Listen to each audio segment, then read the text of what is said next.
कमरे में गुप्त अंधेरा है। गब्बर खिड़की की लोहे की सलाखों को एक छोटी आरी के ब्लेड से काट रहा है। बिल्ला पसीना पोंछते हुए टेंशन में खड़ा है। भैया, इस आरी के ब्लेड से आप पिछले 10 दिन से सलाखें काट रहे हो, अभी तक कटी नहीं क्या? मेरे तो दिल की धड़कन बढ़ती जा रही है।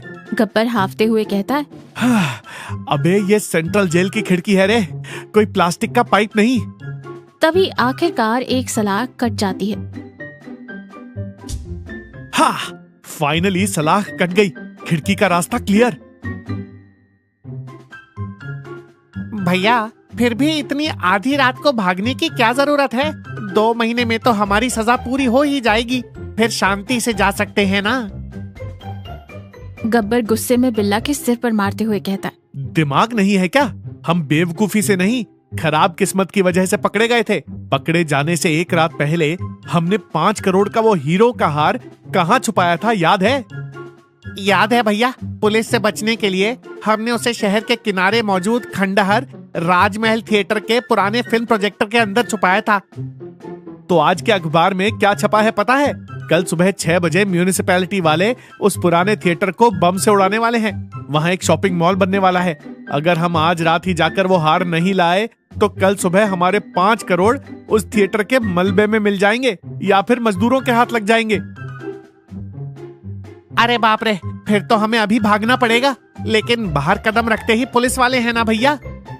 बाहर अपने रंजीत को मैंने खत भिजवा दिया था। वो कोई मामूली आदमी नहीं है। मेरा प्लान एकदम पक्का लागू करेगा। 11:30 बज रहे हैं, बस देखते जाओ। जेल के कंपाउंड वॉल के बाहर रंजीत म्यूनिसिपैलिटी के बिजली कर्मचारी की ड्रेस पहनकर खड़ा है। वो एक ठेले पर 15 फुट लंबी बांस की सीढ़ी को कवर करके लाया है। वो इधर उधर देखकर एक रस्सी की मदद से सीढ़ी को कंपाउंड वॉल के ऊपर खींच लेता है। रंजीत दीवार पर चढ़कर बैठता है और सीढ़ी को दूसरी मंजिल पर मौजूद गब्बर की खिड़की की तरफ धीरे धीरे झुकाता है। खिड़की से गब्बर सीढ़ी पकड़ने के लिए हाथ बढ़ाता है। रंजीत फुसफुसाते हुए कहता है, भैया, खिड़की के पास आ रही है, पकड़ लो। गब्बर हाथ बढ़ाता है, लेकिन सीढ़ी खिड़की की चौखट से ठीक आधा इंच दूर ही रुक जाती है। वो खिड़की तक पहुंच ही नहीं रही थी। अबे रंजीत, सीढ़ी पहुंच नहीं रही है रे, थोड़ा और आगे धकेले से। रंजीत घबराते हुए कहता है, मुझसे नहीं हो रहा भैया, सीढ़ी थोड़ी और लंबी होनी चाहिए थी। लग रहा है मैंने नाप लेने में गड़बड़ कर दी है। हो गया काम, एस्केप प्लान फेल। अब अगर हवा में कूदे तो सीधा यमलोक में लैंड करेंगे भैया। अपना जेल का तौलिया निकालते हुए गब्बर कहता है, बिल्ला टेंशन मत ले। तौलिए का एक सिरा खिड़की से और दूसरा सिरा सीढ़ी के पहले डंडे से मजबूती से बांध देता है। ये देख, अब मैंने सीढ़ी को खिड़की से कसकर बांध दिया है। ये एक सस्पेंशन ब्रिज की तरह बन गया है। पहले तू जा बिल्ला। बिल्ला कांपते हुए खिड़की से हवा में लटकती सीढ़ी पर आता है। नीचे 20 फुट की गहराई है। वो सीढ़ी पर पेट के बल लेटकर रेंगना शुरू करता है। अचानक जेल के वॉच टावर पर लगी बड़ी सी सर्च लाइट गोल घूमने लगती है और उनकी तरफ आने लगती है। उसी वक्त नीचे कांस्टेबल चुलबुल बंदूक लिए पेट्रोलिंग करते हुए उसी तरफ आ रहा है। गब्बर फुसफुसाते हुए कहता है, अबे बिल्ला, सर्च लाइट आ रही है, फ्रीज हो जा, बिल्कुल मत हिलना। सर्च लाइट की रोशनी सीधा बिल्ला पर पड़ती है। बिल्ला सीढ़ी को कसकर पकड़ लेता है और हवा में उड़ते हुए सुपरमैन की तरह एक बहुत ही फनी पोज में सुन्न पड़ जाता है। रोशनी की वजह से उसकी कांपती हुई परछाई नीचे दीवार पर पड़ती है। नीचे टहल रहा चुलबुल उस परछाई को देखकर रुक जाता है। चुलबुल ऊपर देखते हुए कहता है, क्या है वो, हवा में क्या लटक रहा है? रंजीत दीवार के ऊपर से सब कुछ देख रहा होता है। वो तुरंत अपनी जेब से एक छोटा सा पत्थर निकालता है और दूर रखे कूड़े के डिब्बे पर फेंक मारता है।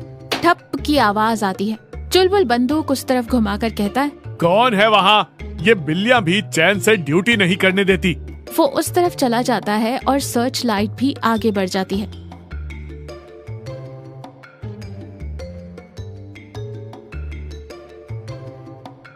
बिल्ला जान बची तो लाखों पाए सोचकर तेजी से रेंगता हुआ दीवार पर पहुंचता है और रंजीत के पास जाकर गिर पड़ता है।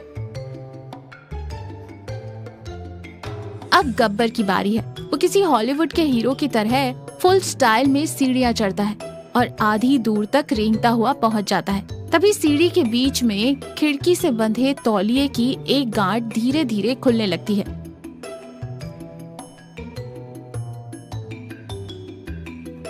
सीढ़ी आहिस्ता आहिस्ता नीचे की ओर खिसक रही है। अबे रंजीत, सीढ़ी फिसल रही है रे, गांठ खुल रही है। रंजीत हैरान होकर कहता है, अरे बाप रे, भैया घबराओ मत, मैं सीढ़ी को दीवार की तरफ अपनी पूरी ताकत से खींच कर रखता हूँ। रंजीत और बिल्ला दोनों मिलकर सीढ़ी को अपनी तरफ जोर से खींच लेते हैं, लेकिन गब्बर के भारी वजन की वजह से उन दोनों के पैर दीवार से फिसलने लगते हैं। भैया फिल्मी डायलॉग मारना बंद करो और जल्दी हाथ पैर मार के रेंगते हुए आओ, हमारे हाथ जवाब दे रहे हैं। गब्बर अपनी जान बचाने के लिए एकदम से फुर्ती दिखाता है और तेजी से रेंगता हुआ कंपाउंड वॉल पर आ गिरता है। ठीक उसी सेकंड तौलिया खुल जाता है और सीढ़ी धड़ाम से नीचे गिर जाती है। धड़ाम से भयानक आवाज आती है। अंदर जेल का सायरन बजने लगता है। भैया पूरी जेल अलर्ट हो गई है, नीचे मैंने ऑटो स्टार्ट करके रखा है, जल्दी कूदो। तीनों कंपाउंड वॉल से नीचे कूड़े के ढेर पर छलांग लगाते हैं, वहाँ से भागकर ऑटो में बैठते हैं और रातों रात गायब हो जाते हैं। शहर के किनारे मौजूद खंडहर राजमहल थिएटर। भैया पूरी जेल अलर्ट हो गई है, नीचे मैंने ऑटो स्टार्ट करके रखा है, जल्दी कूदो। तीनों कंपाउंड वॉल से नीचे कूड़े के ढेर पर छलांग लगाते हैं, वहाँ से भागकर ऑटो में बैठते हैं और रातों रात गायब हो जाते हैं। शहर के किनारे मौजूद खंडहर राजमहल थिएटर। अंदर गुप्त अंधेरा और डरावना माहौल है। हर तरफ मकड़ी के जाले और धूल जमी है। सुबह बिल्डिंग गिराने के लिए दीवारों पर तारों का जाल बिछाया हुआ है। तीनों ऑटो से उतरकर अंदर आते हैं। लाख मुसीबतें उठाकर धूल और मकड़ी के जालों को झेलते हुए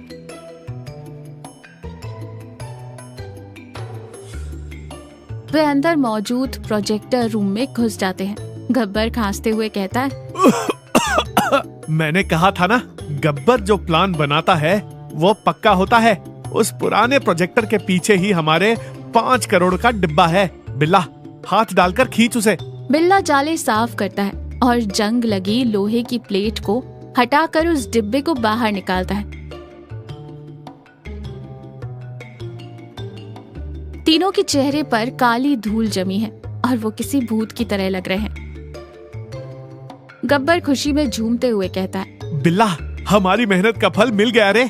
कल सुबह इस थिएटर के साथ साथ हमारी गरीबी भी दूर हो जाएगी। डिब्बा खोल रंजीत। रंजीत बहुत बेताबी से उस डिब्बे को खोलता है, लेकिन अंदर हीरो का हार नहीं होता। उसकी जगह पुरानी 2 ईंटें और कागज का एक टुकड़ा रखा होता है। बिल्ला आंखें फाड़कर सदमे में कहता है, भैया इसमें हीरे नहीं हैं, बिल्डिंग तोड़ने वाली ईंटें रखी हैं। गब्बर कागज उठाकर उसमें क्या लिखा है पढ़ने लगता है। डियर गब्बर, तू इस थिएटर में हार छुपा रहा है, ये मैंने पहले ही देख लिया था। जिस दिन तू जेल गया मैंने वो हार निकाल कर ये ईंटें रख दी थी। तुम्हारा पुराना चेला गोपी। गब्बर का दिल टूटकर चूर चूर हो जाता है। रंजीत अपना सिर पकड़कर वहीं जमीन पर बैठ जाता है। भैया उस गोपी ने हमें कहीं का नहीं छोड़ा। 5 करोड़ भी गए, जेल की दीवार फांदने का केस भी सिर पर आ गया और अब इस धूल मिट्टी से हमारे चेहरों पर मुफ्त में भूतों का मेकअप भी हो गया। ठीक उसी वक्त कांस्टेबल चुलबुल अपनी टीम के साथ वहां पहुंचता है। पुलिस उन्हें घेर लेती है। चुलबुल जोर से हंसते हुए कहता है, क्या बात है, यहाँ पकड़े गए तुम लोग। जेल का सायरन बजते ही पूरे शहर को अलर्ट कर दिया था। हम तुम्हारे ऑटो के पीछे पीछे ही आ रहे थे। ये क्या रे, चेहरे पर इतनी धूल और जाले क्यों लगे हैं? जिस बिल्डिंग को गिराने वाले हैं वहाँ तुम लोग क्या कर रहे हो? पुलिस वाले उन तीनों का ये जोकर जैसा हुलिया देखकर ठहाके लगाकर हंस पड़ते हैं। गब्बर हाथ जोड़कर रोनी सूरत बनाते हुए कहता है, साहब, अगर जेल में ही बैठा रहता तो 2 महीने में शांति से छूट जाता। दूसरे की दौलत के लालच में रात भर सर्कस करता रहा। मुझे वापस उसी सेल में डाल दो साहब। कम से कम वहाँ मच्छर काटेंगे तो जान तो बचेगी। यहीं रुका तो कल सुबह इस बिल्डिंग के साथ मैं भी बम से उड़ जाऊंगा। चुलबुल उन्हें हथकड़ियां पहनाकर जीप में बिठा लेता है। तो हमने क्या सीखा? शॉर्टकट से कमाया हुआ पैसा कभी टिकता नहीं है।